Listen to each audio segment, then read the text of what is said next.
ಸರಿ ಅಜಯ್, ನೀವು ಹೇಳ್ದಾಗೆ ಮಾಡ್ತೀನಿ. ಅಂದರೂ ನನ್ನ ಪಾಡಿಗೆ ನಾನು ಇದ್ಬಿಟ್ಟು ಹೊರಟೋಗ್ತೀನಿ. ದಯವಿಟ್ಟು ಕ್ಷಮಿಸಿ.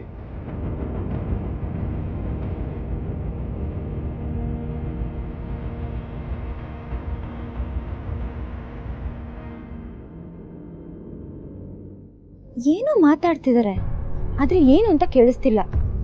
ನೋಡಿದ್ರೆ ಏನೋ ಸೀಕ್ರೆಟ್ ಮಾತಾಡ್ತಿದ್ದಾರೆ ಅಂತ ಅನ್ಸುತ್ತೆ.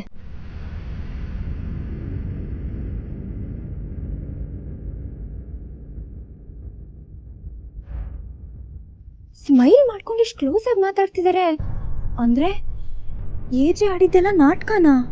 ನೀವು ಹಾಕಿದ ಗೆರೆ ಯಾವತ್ತಾದ್ರೂ ದಾಟಿದ್ದೀನ ಹೇಳಿ? ಕೆಲವೊಮ್ಮೆ ಹೀಗಾಗ್ಬಿಡುತ್ತೆ. ದಯವಿಟ್ಟು ಕ್ಷಮಿಸಿ ಏಜೆ. ಸಾರಿ ಏಜೆ, ನಾವಿನ್ನೂ ಚಿಕ್ಕವರು, ನೀವು ದೊಡ್ಡವರು, ಈ ಮನೆ ಪಿಲ್ಲರ್ ನೀವು. ನಾವೇನೇ ತಪ್ಪು ಮಾಡಿದ್ರು ನೀವು ತಿದ್ದಿ ಬುದ್ಧಿ ಹೇಳಬೇಕು. ಕ್ಷಮಿಸ್ಬೇಕು ಏಜೆ. ನಿನ್ನ ಟ್ಯಾಲೆಂಟ್ ಎಲ್ಲ ನನ್ನ ಹತ್ರ ತೋರ್ಸಕ್ಕೆ ಬರ್ಬೇಡ. ಬೇರೆಯವ್ರನ್ನ ಯಮಾರಿಸ್ದಂಗೆ ನನ್ನನ್ನು ಯಮಾರ್ಸಕ್ಕಾಗಲ್ಲ. ಸರಿ ಅಜಯ್.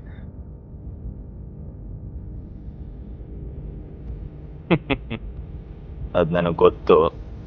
ಯಾರು ಯಾಮಾರಬೇಕಿತ್ತೋ ಅವ್ರಿಗೆ ಯಾಮಾರ ಆಯ್ತು.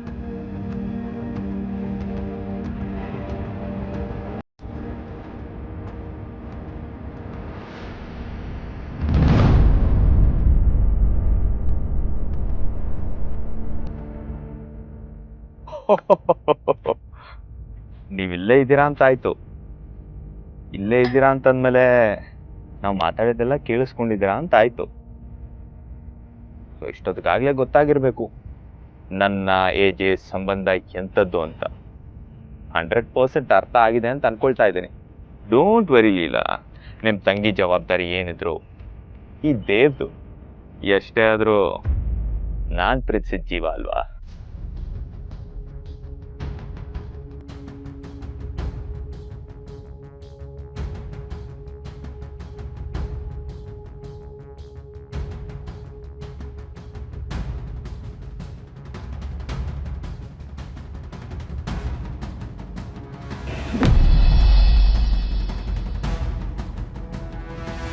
ಹೇಗಿದೆ ಅತ್ತೆ ಬಂದ್ಮೇಲೆ ಜೀವನ? ತುಂಬ ಹಾಳಾಗಿದೆ. ಹೇಳೋ ಹಾಗಿಲ್ಲ, ಬಿಡೋ ಹಾಗಿಲ್ಲ. ಒಡಿಯೊಮ್ಮಿ ಏನಣ್ಣ, ಆ ಲೀಲಾ ಬಂದಾಗಿಂದಾನು ಮನೆಯಲ್ಲಿ ಏನಾದರೂ ಒಂದು ತಪ್ಪು ಮಾಡ್ತಾನೆ ಇರ್ತಾಳೆ. ಅವಳು ಮಾಡೋ ತಪ್ಪುಗಳಿಗೆ ನಾವು ಪನಿಷ್ಮೆಂಟ್ ತಗೋಬೇಕು. ನನಗಂತೂ ಸಾಕಾಗಿ ಹೋಗಿದೆ. ಅದು ಅಲ್ಲದೆ ನೀನು ಅತ್ತೆಮ್ಮ ಅಂದ್ಕೊಂಡು ಅವಳ ಕಾಲಿಗೆಲ್ಲ ಹೋಗ್ಬಿದ್ದೆ. ಬುದ್ಧಿ ಇಲ್ವಾ ನಿನಗೆ? ಬುದ್ಧಿ ಇಲ್ಲದೆ ಇರೋದು ನನಗಲ್ಲ, ನಿನಗೆ. ನೀನೇ ತಾನೆ ಅತ್ತೆ ಬೇಕು ಅಂತ ಆಸೆ ಪಟ್ಟಿದ್ದು. ಹಾಂ, ಅತ್ತೆ ಬಂದರೆ ಜವಾಬ್ದಾರಿ ಕಡಿಮೆ ಆಗತ್ತೆ ಅಂತ ಅಂದ್ಕೊಂಡ್ವಿ. ಆದರೆ ಈಗ ನೋಡಿದ್ರೆ ಜವಾಬ್ದಾರಿ ಜಾಸ್ತಿ ಆಗಿದೆ. ಸಾಕು ಸರು, ಜವಾಬ್ದಾರಿ ಅಂತ ಯಾಕೆ ಸುಮ್ಮನೆ ಖಾಲಿ ಬಿಲ್ಡಪ್ ತೊಗೊಳ್ತೀಯಾ? ಈ ಮನೇಲಿ ನಿನಗೆ ಎಷ್ಟು ಜವಾಬ್ದಾರಿ ಇದೆ, ಎಷ್ಟು ಪ್ರಾಮುಖ್ಯತೆ ಇದೆ ಅಂತ ನನಗೆ ತುಂಬ ಚೆನ್ನಾಗಿ ಗೊತ್ತು. ಅಣ್ಣ, ಎಸ್, ಯು ಆರ್ ರೈಟ್. ಮೊದಲೆಲ್ಲ ಏನೇ ಬೇಕಿದ್ರು ದುರ್ಗಾ ಅಂತಿದ್ರು. ಈಗ ಲೀಲಾ ಅಂತಿದ್ದಾರೆ. ಈ ಮನೇಲಿ ಏನೇ ಆದರೂ ಮೊದಲನೇ ಸ್ಥಾನ ಲೀಲಂದು, ಎರಡನೇ ಸ್ಥಾನ ದುರ್ಗಂದು, ಕೊನೆ ಸ್ಥಾನ ತಮಗೆ ಗೊತ್ತಿದೆ, ಅದು ನಿಮ್ಮದು. ಅದನ್ನ ಸ್ಥಾನ ಅಂತ ಹೇಳೋದು ತಪ್ಪಾಗುತ್ತೆ. ನೀನೊಂಥರ ಆಟಕ್ಕುಂಟು ಲೆಕ್ಕಕ್ಕಿಲ್ಲ. ಸಾರಿ, ಸಣ್ಣ ಚೇಂಜ್. ಲೆಕ್ಕಕ್ಕಿದೆಯಾ, ಆದರೆ ಆಟಕ್ಕಿಲ್ಲ. ಹಾಗೇನಿಲ್ಲ ಅಣ್ಣ. ಲೀಲಾಗೆ ಏಜೆ ಜವಾಬ್ದಾರಿ ಏನು ಕೊಟ್ಟಿಲ್ಲ. ಈಗಲೂ ಅವ್ರಿಗೆ ಅವ್ರ ಸೊಸೆಯರಂದರೆ ಪ್ರೀತಿನೇ. ಆ ಏಜಿಗೆ ನಿಮ್ಮ 3 ಜನ ಸೊಸೆಯಂದ್ರ ಮೇಲೆ ಪ್ರೀತಿ ಇದೆ, ಆದರೆ ನಂಬಿಕೆ ದುರ್ಗನ ಮೇಲೆ ಮಾತ್ರ ಇದೆ. ಅದಕ್ಕೆ ಎಲ್ಲ ಜವಾಬ್ದಾರಿನೂ ಅವ್ರಿಗೆ ಕೊಡೋದು. ನೀನೇ ಹೇಳು, ದುರ್ಗಾ ಅವ್ರ ಆಜ್ಞೆ ಮೀರಿ ನೀವೇನಾರು ಒಂದು ಕೆಲಸ ಮಾಡೋದಕ್ಕಾಗುತ್ತಾ ಅಂತ? ಇಲ್ಲ ತಾನೆ?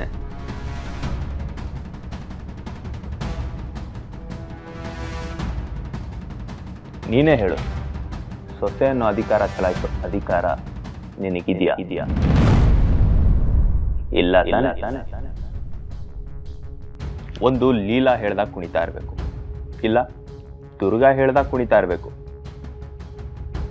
ಇಲ್ಲ AJ ಹೇಳ್ದಾಗ ಕುಣಿತಾ ಇರಬೇಕು.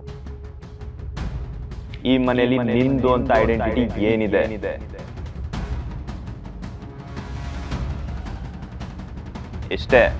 ಇಷ್ಟೇ ನಿನ್ ಸ್ಥಾನ.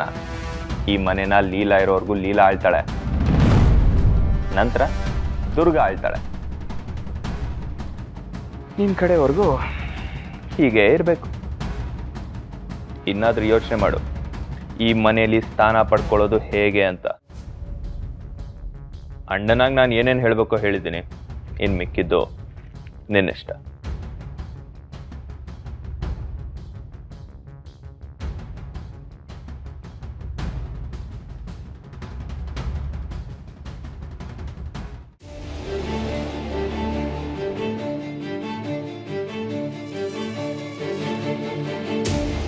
ಇಷ್ಟೊತ್ತಿಗಾಗ್ಲೇ ಗೊತ್ತಾಗಿರ್ಬೇಕು ನನ್ನ AJ ಸಂಬಂಧ ಎಂಥದ್ದು ಅಂತ. ನಿಮ್ ತಂಗಿ ಜವಾಬ್ದಾರಿ ಏನಿದ್ರು ಈ ದೇವ್ ಎಷ್ಟೇ ಆದ್ರೂ ನಾನ್ ಪ್ರೀತಿಸಿದ ಜೀವ ಅಲ್ವಾ? ಆ ದೇವೇನೋ ಕೆಟ್ಟ ಉದ್ದೇಶ ಇಟ್ಕೊಂಡು ಇಲ್ಲಿವರೆಗೂ ಬಂದಿದ್ದಾನೆ. ಏಜೇನೋ ಅವನ ಜೊತೆ ಚೆನ್ನಾಗಿ ಮಾತಾಡ್ತಿದ್ದಾರೆ ಅಂದಮೇಲೆ ಅವರಿಬ್ರು ಚೆನ್ನಾಗೇ ಇದ್ದಾರೆ ಅಂತ ಅನ್ಸುತ್ತೆ. ಅಯ್ಯೋ, ಏನಾದರೂ ಅವ್ನು ಹೇಳ್ದಾಗೆ ನಾನು ಚುಕ್ಕಿ ಹಿಂದೆ ಬಿದ್ದರೆ?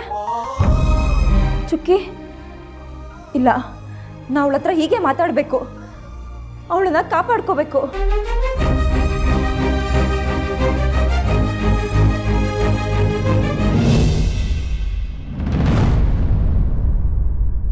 ನೀವಿದ್ದಕ್ಕಿದ್ದಾಗೆ ನನ್ನನ್ನು ಮೀಟ್ ಮಾಡಬೇಕು ಅಂತ ಹೇಳಿದಾಗಲೇ ನನಗೆ ಗೊತ್ತಾಯ್ತು ನಿಮಗೆ ನನ್ನ ಬಗ್ಗೆ ಎಲ್ಲ ವಿಷಯ ಗೊತ್ತಾಗಿದೆ ಅಂತ. ಈಗೇನು ಎಲ್ಲ ತಂದೆ ತಾಯಿ ಥರ ನನ್ನ ಮಗಳನ್ನ ಬಿಟ್ಟು ದೂರ ಹೋಗೋ ಪಾಪಿ ಅಂತ ಬೈಯೋದಿಕ್ಕೆ ಬಂದ್ರೋ, ಅಥವಾ ನಿನ್ನ ಕಾಲು ತೊಳೆದು ಕನ್ಯಾದಾನ ಮಾಡ್ತೀನಿ ಬಾರೋ ಅಳಿಮಯ್ಯ ಅಂತ ಕರೆಯೋದಿಕ್ಕೆ ಬಂದ್ರು? ದೇವ್, ಬೇಡ, ನನ್ನ ಜೊತೆ ಹುಡುಗಾಟ ಆಡಬೇಡ ನೀನು. ಅದು ಏನು ಪೇರೆಂಟ್ಸು ಏನೋಪ್ಪ, ಈ ಮಕ್ಕಳು ಬಟ್ಟೆ ತೊಗೊಳ್ತೀನಿ ಅಂದರೆ ಫ್ರೀಡಮ್ ಕೊಡ್ತಾರೆ, ಮಿಡ್ ನೈಟಲ್ಲಿ ಮೂವಿ ನೋಡ್ತೀನಿ ಅಂದರೆ ಫ್ರೀಡಮ್ ಕೊಡ್ತಾರೆ.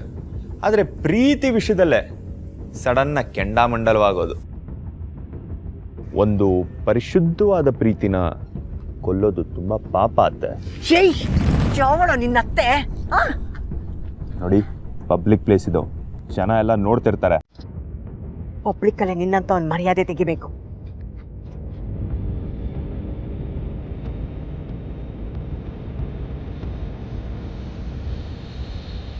ಅಲ್ಲ, ನಾನಂತ ತಪ್ಪೇನು ಮಾಡಿದೆ? ನಿಮ್ಮ ಮಗಳನ್ನ ಪ್ರೀತಿಸಿದೆ, ಅದು ತಪ್ಪ? ಪ್ರೀತಿಸೋದು ತಪ್ಪ? ಪ್ಯಾರ್ ಇಷ್ಕ್ ಮೊಹಬ್ಬತ್ ಅಂತಾರಲ್ಲ, ಆ ಪದಗಳ ಅರ್ಥ ನಿಮಗೆ ನಿಜವಾಗ್ಲೂ ಗೊತ್ತಾ?